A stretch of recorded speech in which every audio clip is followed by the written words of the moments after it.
कथा भावतु आज से दिनर कथा भावतु जितेबले समाज किछि रूढ़ीवादी किछि लोकंक आम भितर झगड़ा लगेवाई विवाद करने जातिवाद जो सृष्टिकर्ता से माने जितेबले चरम शिखर रे थिले सेतेबले संत रविदास किभली संघर्ष करथिबे किभली सामना करथिबे एवं मन को सेतिकी संतुलित करी जो तांको मनर प्रतिबद्धता कारण निश्चित भाव में तांकर आत्मविश्वास तांको धैर्य एवं तांको मन भितर जो परिवर्तन संस्कार जो थिला मन रे जे मु परिवर्तन करेबी जातिवाद को आगको नौचंती से समय लड़िबा सामना को आसीबा एवं सामना को आसिकी ये वार्ता दबा सारा उत्तर भारत रे आज तांकर आज पूजा होची तांका फोटो पूजा होची गाँ गाँ रे आज लोक स्मरण करचंती संत महाराज आमर रविदास को मन पकाउचंती जे आज गोटे से जुगरे जेतेबेले भारत वर्ष पराधीन थिला एवं शक हुन मोगल पठाण इंग्रेज समय जो अत्याचार एवं जातिवाद को जो स्तर रे पहुंचाई से स्तर रे लड़िबा और सामाजिक समरसता कथा को लोकों पाखे पहुंचेबा समाज को जोड़िबा समाज को जो मैंने नष्टभ्रष्ट करने चेष्टा करते बंद करवा एभली जो तांकर जो से समय जुगोपयोगी निष्पत्ति सबू को उपेक्षा करी जे मु किछि करिबेनी मु ई समाज संस्कार करी समाज को ठीक भाव में गढ़िबार संकल्प नहीं कि काम करी ये जो संकल्प तांको मन भीतर थिला निश्चित भाव में तांको जो आम परमात्मा तांको शक्ति देले एवं से जगार पहुँचेले 650 वर्ष तले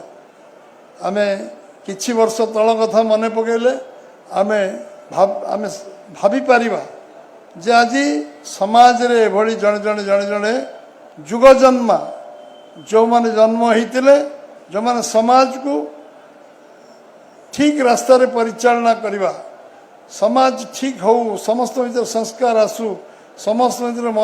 मनोभाव परिवर्तन हो मानसिकता प्रस्तुति हो एवं समस्त को सांगे नहीं चलबार जो समाज तैयारी करने जो रास्ता से देखते निश्चित भाव में आमे आहरी शह शह वर्ष धरी समस्ते मन रखिए हजार वर्ष गला पर भी संत रविदास महाराज समस्ते यही पूज्य पूजा करेंगे मन पकड़े रास्तार अनुसरण करेंगे एथिरे कौन संदेह नहीं आज ओडिशा प्रदेश आमर सौभाग्य आज आम समस्ते एकजुट होइचु एक वार्ता पर्यंत जीवा जिलार जो पुण्यात्मा अछंती जो माने जुगजन्मा अछंती जो माने समाज संस्कारक अछंती जो माने निज जीवन यौवन को पूरा लगे देइचंती आमे जिलार से लोकों को ये वार्ता पहुँचेबा जे संत जो वार्ता देइचन ताको केमती आज जुगर भी जुगोपयोगी एटा जानिबा समस्त दरकार आमे तल स्तर को जीवा ब्लॉक स्तर को जीवा मंडल स्तर को जीवा तल स्तर को जीवा एवं जाति धर्म वर्ण निर्विशेष समस्त को एकाकार करवा एतिर कौन दल नहीं जाति नहीं धर्म नहीं वर्ण नहीं समस्त को एकजुट करवार ये गोटे जो प्रयास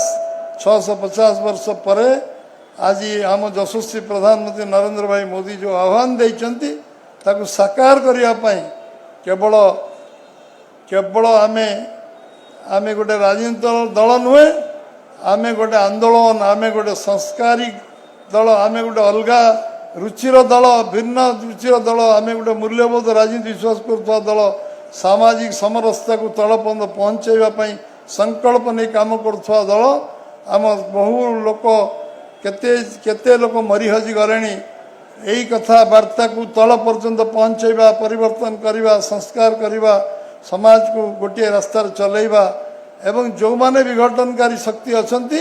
ଆଜି ବି ସେମାନେ ଆମ ପ୍ରଭାବରେ ଦବି ଯାଇଛନ୍ତି। ସମୟ ସୁବିଧା ପାଇଲେ ପୁଣି ସେମାନେ ବାହାରିବେ। ତେଣୁ ଆମକୁ ଏ କଥାକୁ ଗ୍ରାମାଞ୍ଚଳରେ ଲୋକଙ୍କ ମନରେ ସ୍ପଷ୍ଟତା ଆଣିବା, ଏ ବିଷୟରେ ସ୍ପଷ୍ଟ ଧାରଣା ତିଆରି କରିବା ଏବଂ ଜାତିବାଦ ଏ ଓଡ଼ିଶାରେ ନାହିଁ। କିଛି ଲୋକ ଚେଷ୍ଟା କରୁଛନ୍ତି ଓଡ଼ିଶାରେ ଜାତିବାଦକୁ ପୁଣି ଆମେ କରାଇବା ପାଇଁ ବହୁତ ଚେଷ୍ଟା ଚଲେଇଛନ୍ତି, ସଫଳ ହୋଇପାରୁନାହାନ୍ତି। ତେଣୁ ଆମେ ସମସ୍ତେ ଆମର ଦାୟିତ୍ୱ, ଆମର କର୍ତ୍ତବ୍ୟ, ଆମେ ଏ କଥାକୁ ନେଇ ତଳ ସ୍ତର ପର୍ଯ୍ୟନ୍ତ ଗାଁ ପର୍ଯ୍ୟନ୍ତ ପହଞ୍ଚାଇବା। ଯେତେ ଅଧିକ ଏ କାର୍ଯ୍ୟକୁ ଆମେ ପହଞ୍ଚାଇବା, ନିଶ୍ଚିତ ଭାବରେ ଆଗାମୀ ଦିନରେ ଓଡ଼ିଶାର ଲୋକଙ୍କ ମନରେ ପ୍ରତିବଦ୍ଧତା ତିଆରି ହେବ, ସଂକଳ୍ପ ତିଆରି ହେବ, ଆଉ ତାଙ୍କ ମନରେ ଆତ୍ମବିଶ୍ୱାସ ତିଆରି ହେବ। ନାହିଁ ସମରସତା ଯେଉଁ କଥା ସନ୍ଥ ମହାରାଜ କହିଛନ୍ତି ରବିଦାସ, ଆମେ ତାକୁ ଅକ୍ଷର ଅକ୍ଷର ପାଳନ କେବଳ କରିବାନି, କ୍ରିୟାନ୍ୱୟନ କରିବା। ମୋ ଅଞ୍ଚଳରେ ଯଦି କିଛି ଏ ବିଷୟ ଘଟୁଛି ମୁଁ ନିଜେ ସାମ୍ନାକୁ ଆସିବି, ତାକୁ ମୁଁ ସମାଧାନ କରିବି। ତାହେଲେ